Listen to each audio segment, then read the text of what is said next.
You're listening to the Ask Drone U podcast. You ask, we answer your drone questions. Whether you're here to turn your passion into profit or you simply fly for fun, we're a community of learners and teachers who aspire to achieve greatness. We are Drone U.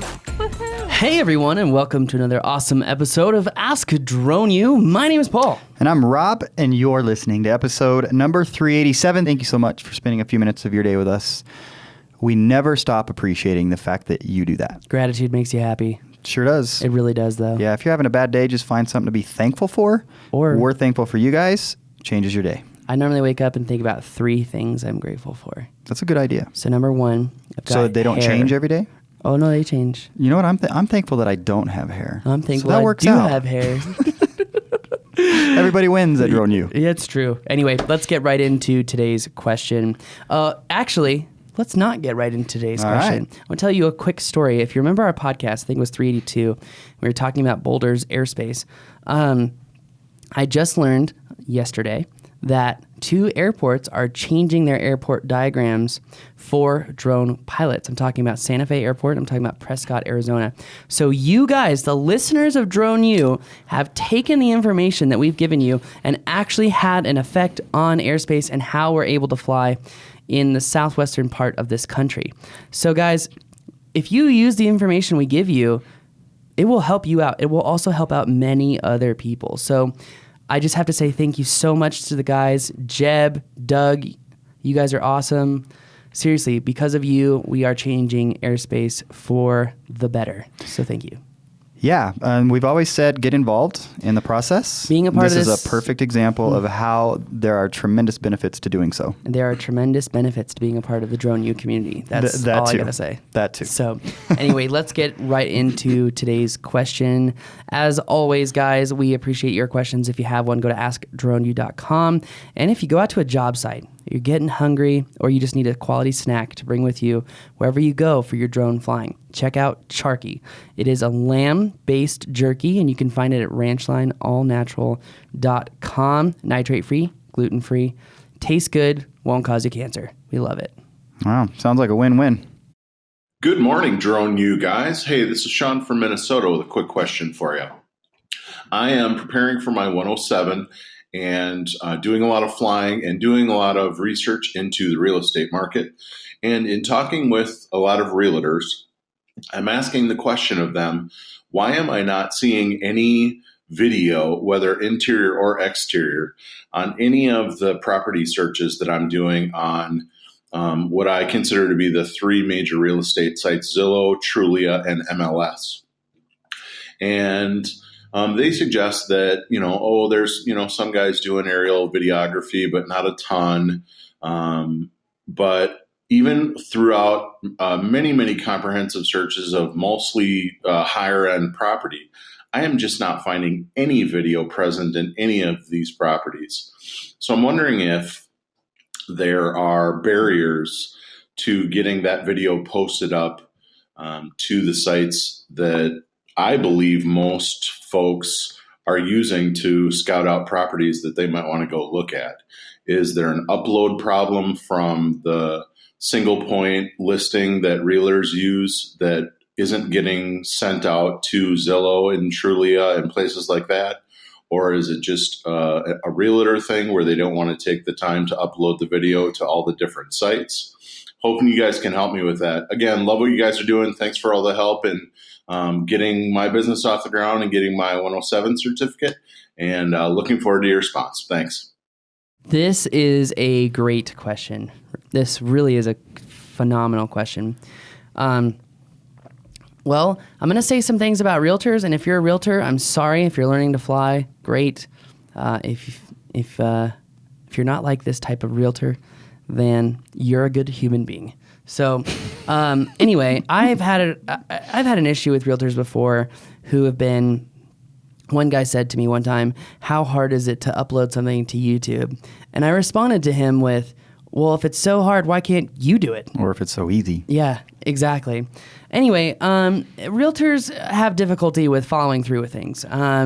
And one of those things is uploading videos. Here's the thing, though. There are very specific rules to where you can and cannot upload videos, how those videos are branded or unbranded, and where those videos can be seen. Now, in a second, we'll go and talk about Zillow. Rob knows all about Zillow. But first, let's talk about Realtor.com. And in fact, before I even go there, as a drone pilot, if you have an audience to market your videos, you can charge more money simply because you are providing a market or an audience to the videos. So if you're charging $500 for a video and 100 people are seeing it over the course of the listing, but you can guarantee 1,000 views or 2,000 views, you should be charging $500, $600, $700.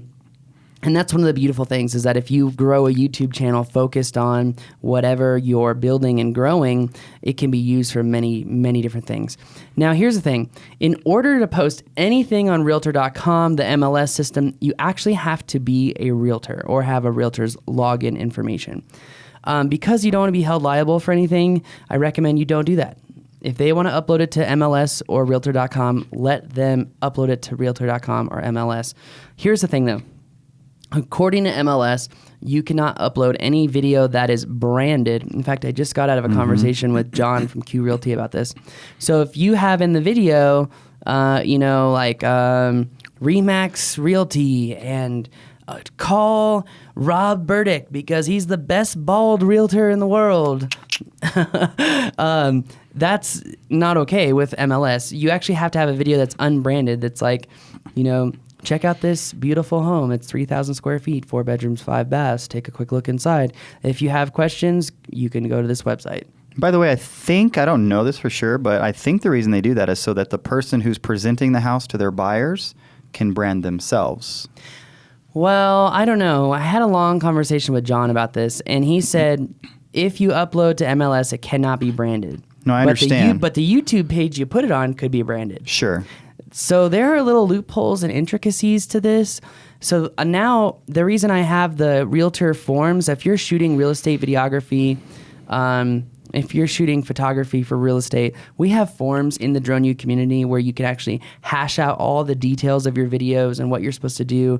And one of the questions that's on that form that you give to them is, do you want branded and unbranded videos or either or? And the whole point to this question is because of Realtor.com and MLS. Because if they're uploading that link to MLS or Realtor.com, it has to be an unbranded video, meaning no logos, no pictures of your realtors, no real call to action which kind of sucks. But the loophole is that you can have it on a branded YouTube page. Right. So that basically you could have it anywhere else. Yeah. Pretty much. Yes. Yeah. So that's why we normally create 2 videos for realtors. And by the way, I have kind of stepped out of real estate videography because so many new drone people coming in, It's a good opportunity for relatively new pilots. Yes, it is. It's a good way to kind of break into the industry. It's low-hanging fruit, but once you get into stuff, you're going to want that fruit that's a little bit towards the top, and there's a lot more nectar that comes out of that fruit. Yes, indeed. You get what I'm saying, Rob? Yes, it's green, that nectar. That nectar tastes and smells real good. So... Yeah, so anyways, and I think as far as Trulia and Zillow are concerned, Paul said I know a whole bunch about it. That's not necessarily true, but we did do a little bit of research. You absolutely can post videos to those. In fact, there are tutorials online. And I think one of the things that came to mind for me was a great service that you could provide to these realtors. And so when you're hearing and you're not seeing, or you're hearing realtors say they're not doing that and you're not seeing videos on these sites, I personally believe it's just because they don't know how to do it. Nobody has kind of broached that subject and taken that bull by the horns for themselves, so to speak. But I think it's a great service that somebody like yourself, Sean, could offer these realtors, is to say, look, I will show you exactly how to do this, because you will have to be able to log into their account to upload these things. And like Paul said, there might be some liability associated with that. You can choose whether or not that's something you'd want to do or not. I wouldn't upload for MLS. I would upload for anything else, but I would charge for it.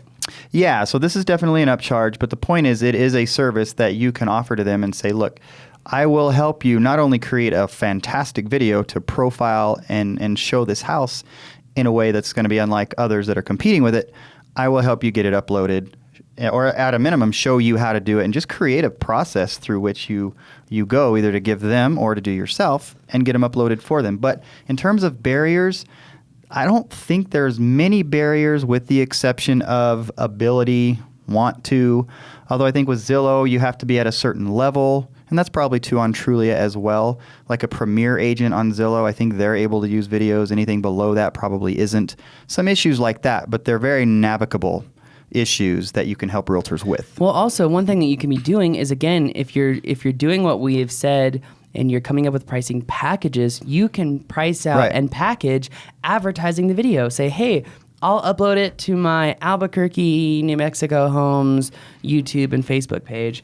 And then, we will advertise it to make sure it reaches 4,000 people. And even though the reach of 4,000 people costs you $20, you can charge $150, $175, and make it happen. So all kinds of ways that you can... yeah, and some people are like, oh, well, isn't it wrong to charge like 4 to 7x what it actually costs to advertise? No. Well, let me ask you this. Because it's convenience, and they're lazy. Well, let's take furniture. If you go buy furniture, how much do you think furniture gets marked up? Hundreds of a percent. I mean, I just listened to a podcast about mattresses. Oh my gosh, it's thousands the of percent. Yeah. It costs $150 to make a mattress that's $1,000. And for some reason, we get all uptight about upcharging on services. That's what you're being upcharged on every day, whether you know it or not. Exactly. Get what you're worth. Yeah, that's all we're talking about. We're not ripping people off. It's not a personal thing. And that's why I think like some people can never, ever run businesses because they take everything personal. If that's you, don't start a business. Run now. Turn this podcast off and go back to your menial life. Okay? I don't know. You're kind of describing me. So you can make it work, but you're going to have to work really hard at overcoming that issue. Fair enough, Rob. Fair enough. Anyway, but really, you've got to be... You just got to be dedicated. You've got to think like an owner. You've got to think okay, I am providing a service. This is taking up my time. I'm going to make a profit. It's not a personal thing. This is business. This is how business works. And you're helping them. Yes. You're setting them above the other realtors. And so it's a tremendous service. Believe that. Believe that. That's right. Anyway, guys, I think that's going to do it for us today. I hope that answers your questions. Just so you know, are you thinking about getting into real estate, photography, or videography with your drone? Are you wondering what's the step-by-step process? How can I set up a system and potentially scale that up to a business? Good question. Because we've got all that information. It's actually being edited right now. It's going to be one of our newest classes going up soon. Who knows when, but it's going up soon. So if you're a part of the Drone U community, though, it doesn't matter when it goes up because you're all about continuing education. And we don't charge for classes. We charge for a monthly membership fee so you can access everything because some pilots are into photography and videography. Some pilots are into mapping. Some pilots are into using drones to shave people's heads. Anyway, whatever you're using your drone for, you will find resources and a tremendous amount of value. Why? Because we're going to save you time in lowering that learning curve. You're going to learn from people who actually do this day in and day out. They know the nuances and they know from experience, unlike other people. Gosh, it's hard not to say names. And a tremendous community of people. You're alluding to that, but I just want to reiterate that. A tremendous community of people who are building drone businesses, helping each other, working through issues together, and it's phenomenal to see. Probably the most valuable part of Drone U, in my opinion. Absolutely. Couldn't agree more. Guys, that's going to do it for us today. If you have a question, go to AskDroneU.com and upload that question. We really do appreciate your time, and wherever you're listening, thank you. And we'll see you next time. That's going to do it for us today. My name is Paul. I'm Rob. This is Ask Drone U.